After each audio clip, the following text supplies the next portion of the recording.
It's pretty self-evident that life has got its rat's nest of miseries, and that's for sure. And maybe you could even make a categorical statement that life is mostly a rat's nest of misery. And you can make a pretty powerful argument for that. But then there's a counter question, which is, well, what if you tried not to make it any more miserable than it had to be, right? Then what would it be like? And my suspicions is that a lot of that misery, I would suspect that most of that misery would go away, because it's the unnecessary misery that really brings you down. It's like, well, if someone has cancer, it's like, that sucks. But it's not like you can say, if only we had done this differently, then that wouldn't have happened. But when someone's out like torturing you in a malevolent way, or maybe you're doing the same, you can always ask yourself, well, is this really necessary? Is this just like a useless add-on to the miseries of life? That's what disheartens people.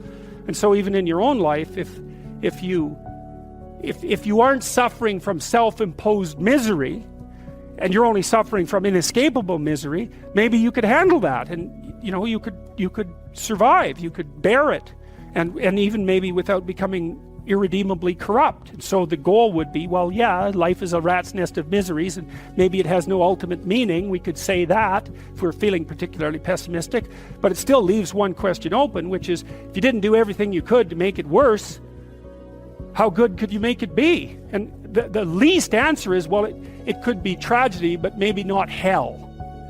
And I think that's right. I really believe that. That's the most pessimistic, proper statement. The worst case outcome, in the worst of all possible worlds, is that your life could be tragic, but not hell. And that's a lot better than hell, right? And you think, I could give you an example of the difference. You're at your mother's deathbed. Well, that's tragedy. Here's another scenario. You're at your mother's deathbed, and all you and all your idiot siblings are arguing. Well, that's the difference between tragedy and hell. And you might be able to tolerate the first circumstance, and maybe it would even bring you closer together with your family members. The second one, no one can bear that. You walk away from a situation like that sick of yourself and sick of everything else too. And it's often the case that tragic circumstances bring out the dragons, because the stress is high, and all those things that people haven't dealt with, they don't have the energy to repress, and all the bitterness comes pouring forward. It's like, seriously, man. So that's actually it's a rough lesson, but it's a good hallmark for figuring out whether or not you've got yourself adjusted properly, and in relationship to your siblings. It's like, if you were all gathered around the bed of someone close who was dying, could you manage it? And if the answer is no, it's like, well, put your life together, because it's going to happen. And you should be the person who's there that can do it, and do it properly. And then maybe you'd find that it isn't the sort of thing that will undermine your faith in life itself. And I've seen both of those situations, ugly situations, murderously ugly situations. And then they're opposite, where people have had terrible things happen to them as a family, and they pull together and they rebuild their damn ship and they sail away. And so that seems to me to be a lot better. I don't care what sort of psychotherapist you are. You're always teaching them the same thing. You're the thing that you're not the plan. You're the thing that can confront the obstacle to the plan. And then when you know even further that the obstacle is not only an obstacle, but opportunity itself, well, then your whole view of the world can change, because you might think, well, I've got this plan, something came up to object to it. It's like, it's possible that the thing that's objecting has something to teach you that will take you to the place where you develop an even better plan. It's a nice framework to use. It's like, are you so sure that this is a problem? Is that the only way that you can look at it? Or is it an opportunity? I mean, I'm not trying to be, naively optimistic. There are some things that's pretty hard to extract gold from some dragons, and maybe the death of a family member is a good example of that. But even in a situation like that, I can tell you that it's an opportunity for maturation, that's for sure. And the thing is, you might say, well, it's pretty miserable to be digging for gold when someone's falling into the grave. Well, if they really love you, first of all, that's what they'll want you to do. And second, you're going to make their death a lot more palatable experience for them, if you're someone who can be in the room and be helpful, instead of be, quivering in the corner and feeling that the entire world is collapsing in on you. I mean, that's another. You want to be the useful person at the funeral. How's that for a goal? That's a good goal, man. You know that you've got yourself together in a situation like that, because you're going to be at them. And maybe you want to be the person on whose shoulder people cry. That'd be a good goal. It's kind of, you know, I don't like being naively optimistic, so when I tell you to get your life together, I'm not going to say roses and sunshine. It's like that's pablum for fools. But it really is something to be the reliable person at a funeral, right? And you can aim at that. You can do that. You got to be tough to do that, because it also means that you can sustain a major loss without collapsing. And that, you've got to be a monster to do that, right? Because you might think, and I've had clients like this, well, I love my child, I love my mother so much that I couldn't survive if anything happened to them. It's like, you have some serious thinking to do about that. It's like, you really want to curse someone with that kind of love, do you? I couldn't live without you. It's like, my God, get away from me. Really. It's terrible. That's the Oedipal mother, right? That's like, I'll forgive you no matter what you do. It's like, really? No matter what I do, eh? You are not my friend. That's for sure. Not at all. It's a horrible thing to do to someone. That's the witch in the Hansel and Gretel story. All gingerbread and outside to the lost kid.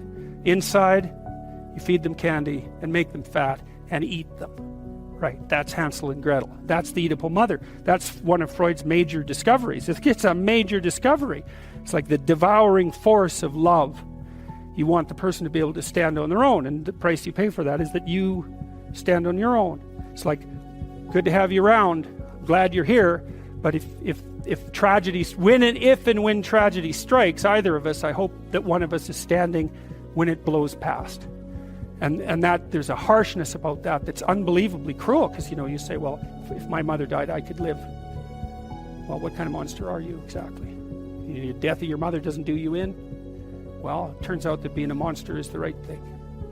So, and that's a rough thing to learn. But it's necessary to learn. You know, because it also makes you, you know, at some point, for example, as you get older, by the time you're in your mid-20s, something like that, you should start having a relationship with your parents that's approximately one of peers. And you can tell if you have that. So here's a little trick you can use. So you have parents, obviously. They have friends. You probably care what your parents think, I would imagine. Do you care what their friends think of you? And the answer to that is, well, not nearly as much. And so then I would say, well, why do you care what your parents think of you then? They're the same people. You know what I mean? It's just luck of the draw that your parents are someone else's kids' friends. They don't think the same way about them that you do. Well, that's where you see that you have a projection, right? If by the time you're 30, if what your parents think of you matters more than what, say, a random set of their friends think of you, then you've still got your parents confused with God. That's one way of looking at it. You've still got them confused with an archetype, and you're still a child. And you might think, well, it's pretty damn rude not to think about what your parents think of you anymore, not to care. It's like, yeah, it's kind of rude, but maybe you'll be useful for them when they get old. And that's a much better form of caring. It's like you're going to be independent enough and strong enough and detached enough so that when the power dynamic shifts, which it will, that you'll be the person that can carry things forward. Well, you can't do a better thing for them than that, right? That's the best of all possible outcomes for your parents. That's another way of thinking about it. Well, that's the normal world. That's the garden with the snake in it, and that's chaos. That's the chaos that arises when your plans collapse, right? That's the world and the underworld. And so the underworld's always there, and it's lurking beneath everything. It's like the figure of the shark in the Jaws poster, right? There you are, swimming at the top. There's that terrible thing underneath that can come up and pull you down. That's the world. So you need to be able to operate here, and you need to be able to operate here. And when you operate here, well, that's when you rescue your father from the belly of the whale.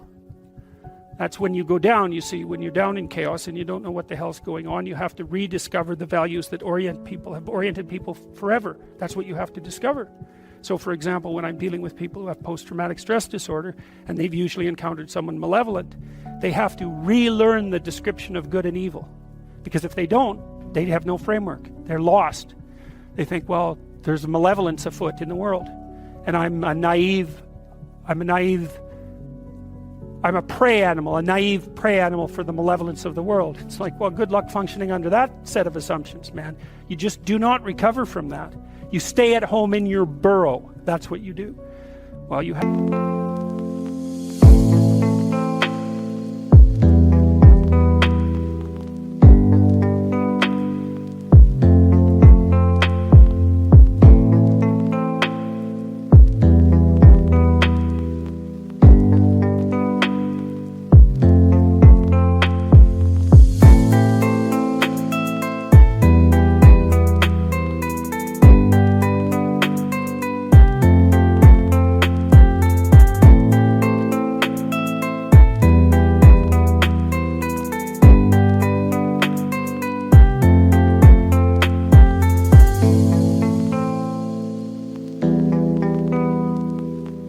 You go down into that, you think, okay, well, malevolence is afoot.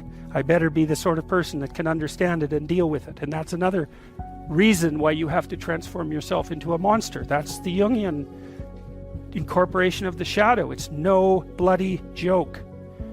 Because the only thing that a monster won't mess with is another monster. And you might say, well, I don't want to transform myself into a monster. It's like, you don't have a choice. You can either be a pathetic monster, or you can be a monster with some power. Those are your options. There's no non-monster alternative. Weak or strong. And I don't mean strong like dominating tyrant strength. That isn't what I mean at all. I mean strength like functioning at a funeral strength. And that's a kind of monstrosity. And when you're down in chaos, that's what you have to rediscover.